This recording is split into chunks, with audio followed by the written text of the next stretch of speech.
Fala galera, Dando aqui, tudo bem? Para mais uma live. Hoje nós vamos continuar o nosso tema, que é 1 Coríntios. Deixa eu só aumentar aqui para vocês me verem melhor. Pronto. Bom, lembrando que essa live ela está gravada, né? Está totalmente gravada. Então eu vou estar nos comentários aí, ao vivo, comentando, mas aqui está gravado. Então se tiver dúvida pode pôr aí nos comentários. Nós vamos seguindo aqui. Eu tô achando essa câmera um pouco suja. Deixa eu dar uma limpada nela. Só um pouco. É gravado, mas...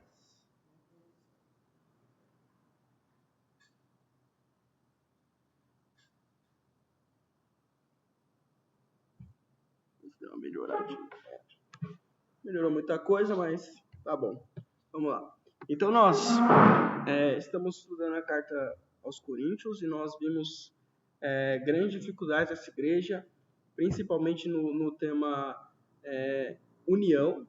Eles tinham todos os dons, mas eles estavam com uma dificuldade muito grande em se unir e de ser um só corpo em si, né? Então a gente vai meditar continuamente tanto sobre isso, mas vamos começar com uma oração. Oremos. Pai Santo, Pai bendito, Pai glorioso, graças a Deus, Senhor, mais um dia, graças a Deus pelo seu imenso amor, Senhor, pela misericórdia, Deus pelas suas bênçãos, Senhor, tem amado, e graças a Deus pelo seu cuidado constante em nossas vidas. Que o Senhor possa nos guiar e nos conduzir à sua graça. É isso que eu em nome de Jesus. Amém. Beleza, então vamos aqui direto para a tela, para a gente começar essa meditação. Opa, acabei não colocando ainda o texto. Pronto, está aqui. Beleza? Então, nós vamos começar esse texto. Então, nós vimos na semana passada, o capítulo 11, nós vimos que a falta de unidade deles estava afetando coisas importantes como a própria ceia, né, que é uma ação simbólica, memorial a Jesus Cristo, né, que os cristãos, como nós vemos aqui, tanto na Bíblia, eles faziam isso com uma certa regularidade, né, por isso que Paulo coloca, né, vocês se juntam, né, então toda vez que vocês se juntam, era uma coisa frequente que eles faziam, se uniam como objetivo de lembrar Jesus Cristo, só que eles estavam fazendo isso por outro motivo, né, lembrando que essa ceia, nós estamos vendo aqui, o pão, o suco, o cálice, eles são coisas separadas daquilo que seria uma refeição com a congregação, com a igreja. Uma refeição, um encontro com a igreja é uma coisa. Isso aqui é um memorial, né? O objetivo não é encher a barriga, não é estar ali para comer, é lembrar de Jesus Cristo, aquilo que ele fez, e até mesmo examinar, como ele coloca aqui. E agora Paulo vai tocar nesses pontos principais que é referente aos dons.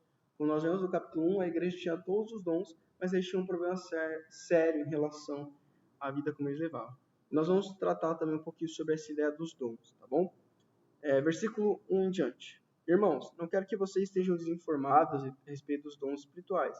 Vocês sabem quando eram gentios, se deixavam conduzir aos ídolos mudos, conforme vocês eram guiados. 3. Por isso, quero que entendam que ninguém que fala pelo Espírito de Deus afirma anátema a Jesus. Só fui conferir se o áudio estava ligado. Por outro lado, ninguém pode dizer Senhor Jesus, senão pelo Espírito Santo. Ora, os dons são diversos, mas o Espírito é o mesmo. E também há diversidade no serviço, mas o Senhor é o mesmo. E há diversidade nas realizações, para o mesmo Deus a quem opera tudo em todos. A manifestação do Espírito é concedida a cada um visando um fim proveitoso, porque um é dado mediante o Espírito, palavra de sabedoria, o outro segundo o mesmo Espírito, palavra do conhecimento, e a um é dado o mesmo Espírito a fé, outro no mesmo Espírito dons de cura, outros operações de milagres, outros profecias, outros discernimento de espíritos, e a um é dada a variedade de línguas e outra a capacidade para interpretá-las, mas um só é o mesmo Espírito realizado todas as coisas, distribuindo-se a cada um individualmente conforme ele quer. Antes da gente entrar nesse ponto aqui da igreja, porque o primeiro problema que nós temos na igreja é o fator de que eles tinham os dons e eles não estavam entendendo que esses dons, eles vinham do mesmo Espírito. E nisso, o problema é que você começa a gerar uma classificação como se o espírito fosse maior ou melhor que o outro. E não existe isso. Quando nós vamos falar um pouco sobre a ideia desses dons, principalmente alguns dons aqui, né? Os dons como dons de cura, dons de operações de milagres, profecia e discernimento. Na verdade, discernimento espírito não, a línguas, etc. E tal. Nós temos que entender primeiramente o objetivo disso, porque é o que Paulo fala aqui, ó. Tudo ele tem um fim proveitoso, um fim ideal para aquilo. Deus ele estabelece cada prática dentro de um determinado propósito para atingir algum objetivo. Quando nós olhamos lá para Atos, nós vemos em Atos capítulo 2, quando tem o dia de Pentecostes, que vem o Espírito, Pedro começa a pregar, e aqui no versículo 17, Pedro vai trazer uma profecia de Joel, né? Que os filhos de acerto de vocês profetizarão, os jovens terão visões, seus velhos sonharão, e até sobre os meus servos e sobre as minhas servas derramarei o Espírito, naqueles dias profetizarão. Mostrarei prodígios, sinais em cima do céu, sinais debaixo da terra, sangue, fogo, nuvens de fumaça. A profecia, primeiramente, tanto messiânica como uma profecia, no caso desses dons, que é uma profecia messiânica, elas partem primeiramente para os israelitas. Isso seria um sinal. O que é um sinal? O sinal é um alerta, falando, olha, o reino, a restauração, o rei Israel está se aproximando. Esse é o objetivo do livro de Atos. Quer dizer o quê? Que o principal propósito dos dons eram principalmente para os judeus, para mostrar para os judeus o reino de Israel. Tanto que a gente está vendo o mau uso que a igreja de Corinto está fazendo desses dons, porque eles não estão fazendo aquilo da forma que deveriam fazer e não estão usando para o fim proveitoso. Mas para o judeu era claro que aquilo era uma representação do reino de Israel. E aí a gente vai ver outros exemplos. Por quê? Quando Pedro está pregando aqui, ele prega, ele coloca que eles mataram Jesus Cristo, etc. e tal. E aí Pedro ele dá uma ordem para esses homens do versículo 38. Pedro respondeu, arrependam-se. Cada um de vocês sejam batizados em nome de Jesus Cristo para a remissão dos seus pecados e vocês receberão o dom do Espírito Santo. Dom no sentido de presença, não dom no sentido de algo miraculoso. Por que não? No batismo, a pessoa receberia o dom e em seguida receberia o Espírito Santo, a presença do Espírito, que é o selo. E não diretamente o dom por alguns motivos. A gente pode pegar alguns exemplos aqui, deixa eu só achar. Ainda em Atos, quando... Deixa lá para frente, peraí. Lá para frente. Aninha Safira. Certo. Depois que é escolhido 7, nós temos essa história aqui de Estevão, que ele é morto e nos introduz Paulo, né, que é aquele que consentiu na morte. Vamos lá. Pregação de Estevão. Aqui, ó, Felipe em Samaria, né? Quando Felipe ele vai para Samaria, ele prega Samaria e várias pessoas se batizam, né? E Felipe ele tem essa capacidade de fazer essas curas, por quê? Porque lá atrás, se a gente olhar bem, o que acontece na escolha dos 7? Nossa, eu vou ter que explicar um contexto muito grande agora. Por que foi escolhido 7 homens? Porque as viúvas estavam sendo esquecidas. E aí foram escolhidas essas qualificações desses homens para que eles pudessem, no caso desses homens aqui, ó, que pudessem servir as viúvas. Felipe estava no meio. E aí o que acontece? Esses homens foram apresentados pelos apóstolos e o que aconteceu? Eles impuseram as mãos. Esse impor de mãos aos apóstolos dava os dons espirituais. E por que isso é importante saber? Porque quando Felipe vai pregar a Samaria, ele não entrega dons espirituais para as pessoas, ele batiza. Como eu falo, ouvindo e vendo os sinais, que ele fazia os sinais, as pessoas aceitavam, se convertiam, e samaritano faz parte do povo. Depois, Pedro e João, eles descem a Samaria. Olha que interessante. Quando os apóstolos que estavam em Jerusalém ouviram que o povo samaritano tinha recebido a palavra de Deus, enviaram Pedro e João. Chegando ali, oraram por eles para que recebessem o Espírito Santo. Só que eles já tinham recebido o Espírito Santo quando eles se batizaram. mas eles não tinham recebido o dom do Espírito Santo, né? E aí o que acontece? Então eles impuseram a mão e receberam o Espírito Santo. Então, quando ele põe essa ideia de receber o Espírito, não é questão que eles não tinham o Espírito, é que eles não tinham o dom do Espírito ainda. E aí, olha que interessante, quando Simão viu que pelo fato dos apóstolos imporem as mãos eram concedidos o Espírito Santo, pediu dinheiro, ó, eu quero fazer isso, impõe a mão sobre mim para que eu faça isso. E Simão tinha se batizado, né, esse mágico aqui. Mas ele não tinha o dom, ele não recebeu o dom, até porque ele tentou comprar isso, né? Então, olha que interessante. O dom, ele era uma coisa, era um sinal. E o dom, ele era passado pelos apóstolos. Os apóstolos tinham a capacidade de passar esses dons, né? Logo, pela lógica, o que isso a gente deve entender? Conforme os apóstolos morrem, a gente vê que, mesmo que Filipe tinha o dom, os dons, ele tinha essa capacidade de alguns dons, ele não tinha a capacidade de passar. Então, os apóstolos, eles são a autoridade principal dentro da igreja, vamos dizer assim. Então, eles tinham a capacidade de passar os dons, e os dons eram um sinal. Então, por que eu já estou falando isso aqui? Porque a gente está entrando nesse tema aqui em 1 Coríntios, capítulo 12, a gente não pode entrar em uma discussão, e é isso que Paulo vai colocar. Os dons, eles serviram um propósito. Eu não precisei ver ninguém fazendo um dom para crer. E com certeza você não vai precisar disso para crer. O objetivo do dom era isso, é para crer. O dom de línguas, que é o dom de falar outro idioma, não é ficar falando coisas sem sentido, né? E Paulo vai criticar duramente essa prática na carta aos Coríntios. Os dons, eles têm um propósito de levar a palavra, o dom de língua principalmente, levar para pessoas de outros idiomas, de outras línguas e tribos e nações. Então a gente tem que ter clareza dos dons para compreender isso. Agora a gente vai voltar um pouco. Acho que ficou claro. Se ficou dúvida, comentem aí, obviamente, em relação a isso. Não tem problema. Eu quis mostrar, quis explanar, mesmo nas escrituras, a maneira como isso funcionava, esses dons. E aqui a igreja de Corinto, eles tinham todos os dons, né? E eles tinham essa diversidade, por quê? Porque é isso que Deus espera. Uma diversidade de dons, não só de dons, mas de serviço, e a cada pessoa é dada alguma coisa. Esse é o ponto. E essa pessoa tem que glorificar aquilo com que ela é dada. Eu acho interessante isso. Que ele coloca antes, ele fala, porque a cada um, mediante o Espírito, Espírito é a palavra da sabedoria, outro segundo o Espírito, a palavra de conhecimento.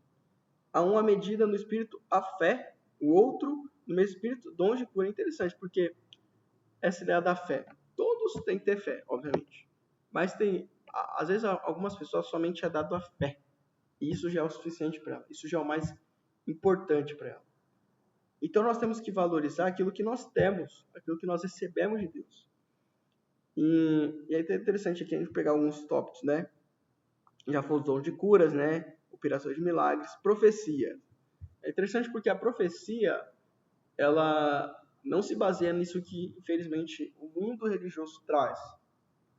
Que a pessoa vai lá e fala da sua vida, coisas que vão acontecer no futuro da sua vida. Não. A profecia em si é mediante as escrituras. Se eu falo que Jesus Cristo vai voltar, eu estou profetizando. E logo, eu estou fazendo uma profecia. Quer dizer que eu tenho exatamente esse dom, mas eu estou profetizando algo que ainda não aconteceu. A profecia basicamente é isso. Eu não posso me apegar a essa ideia miraculosa e pessoas fazendo promessas anticristos. São promessas erradas, que não fazem sentido do reino do céu. Eu dizer que você vai ganhar milhões se você fizer uma oferta. Eu dizer que você vai ter o carro do ano no próximo mês se você servir ao Senhor. Não, isso não são promessas do Senhor. E nós temos que tomar cuidado com esse tipo de coisa. Então, profecias no sentido como a gente vê na história bíblica, não no sentido como o mundo ele mostra isso, certo? Continuando. Mas o ponto é, um só Espírito. Um só Espírito tem essa capacidade dessa diversidade. Quer dizer o quê? Nada é inferior ao outro. Nada é inferior ao outro. Tudo serve para o mesmo fim. E o Espírito vai distribuir como ele quer. Então, a primeira coisa que nos une é o Espírito. A primeira coisa que nos torna únicos, um só, é o Espírito Santo de Deus. Então, não tem que entrar em um ar de competição com o meu irmão, achando que o meu dom é melhor que o dele. Não. porque no final tudo tem um fim proveitoso para o Senhor e não para mim, né? Então, continuando, ele vai trazer essa ideia novamente, ó, da unidade. 12. Porque assim como um corpo é um e tem muitos membros, todos os membros, mesmo sendo muitos, constituem um só corpo. Esse é o nome do canal, um só corpo, por isso que é um só corpo. Mas assim é com respeito a Cristo, pois em um só Espírito todos nós fomos batizados, um só corpo, quer judeu, quer grego, quer escravo, quer livre. E a todos nos foi dado beber um só Espírito, porque também o corpo não é um só membro, mas muitos. Se o pé disser, por que não sou mão, não sou do corpo, nem por isso disser, deixa de ser do corpo. Se o ouvido disser, por que não sou olho, não sou do corpo, nem por isso deixa de ser do corpo. Se todo o corpo fosse olho, onde estaria o ouvido? Se todo ele fosse ouvido, onde estaria o olfato? Mas Deus dispôs os membros, colocando cada um deles no corpo, como ele quis. Se todos, porém, fossem um só membro, onde estaria o corpo? O certo é que há muitos membros, mas um só Espírito. Os olhos não podem dizer à mão, não precisamos de você. E a cabeça não pode dizer aos pés, não precisamos de você. Pelo contrário, os membros do corpo que parecem ser mais fracos são necessários. E os que nos parecem menos dignos do corpo, a estes damos muito maior honra. Também os que em nós não são decorosos revestimos de especial honra. Ao passo que os nossos membros nobres não têm necessidade disso. Contudo, Deus coordenou o corpo, concedendo muito mais honra àquilo que menos tem. E para que não haja divisão no corpo, mas para que os membros cooperem com igualdade. Cooperem com igual cuidado em favor uns dos outros. De maneira que se um membro sofre, todos sofrem com ele. E se um deles é honrado, todos os outros se alegram com ele. Olha que interessante. Vamos essa parte aqui. Eu lembro de uma história que meu pai... Não é uma história, não, é uma coisa que aconteceu comigo, né? Uma vez eu estava assistindo uma orquestra sinfônica junto com meu pai. E nessa orquestra sinfônica tinha várias pessoas tocando vários instrumentos grandiosos e coisas maravilhosas. E aí tinha um homem com um triângulo, né? Que é o tim. E aí eu lembro que eu era novo ainda, eu nem era convertido. Eu falei assim, nossa, mas que inútil, né? Que cara inútil. E aí meu pai olhou para mim e falou, olha, é assim que é a igreja às vezes. Às vezes a pessoa tem um papel e ele fez o papel dele bem. E ele vai ser honrado por esse papel. O papel dele era tocar o triângulo naquele devido momento. E assim, de fato, deve ser o corpo. Quando nós desconsideramos o outro só porque nós não achamos valor naquilo, nós estamos cometendo um total erro de divisão. Por quê? Todos os membros são importantes. Quando você bate um dedinho, né, quando tá aquele frio, todo o corpo sente dor. Todo o corpo sente... E é um dedinho, é uma coisa que você olha e fala, nossa, é um dedo.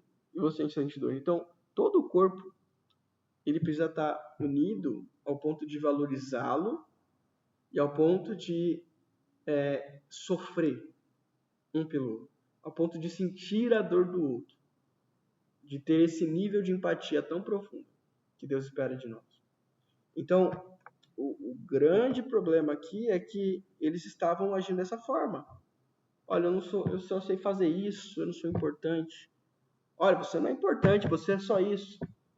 Né? Então, nós não podemos agir assim. Não é assim que a igreja deve agir. Mas devemos ser um só corpo em Cristo. Versículo... cadê?